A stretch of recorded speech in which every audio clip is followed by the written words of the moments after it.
आपण माने एमिति एक घंट देखिछन्ती जार शब्द शुभुथिला गोटे जाति को से थिले रक्त मांस देहधारी उत्कल घंट जदुमणि महापात्र से थिले व्यंग कवि आशु कवि निष्पेषित दलित मानकर आशा बाड़ी थिले कवि जदुमणि शासक मानक व्यंग साहित्य जरिया शिक्षा देवारे से थिले माहिर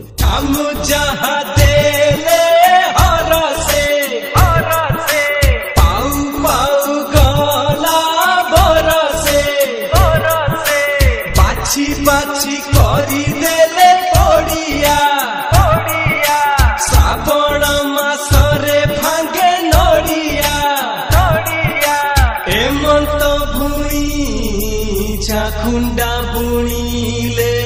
उठई नाही ऊपरे रोष भीतरे दोष कथारे देखाए राजा का दोष आस देखी जदुमणि रहस्य आस देखी जदु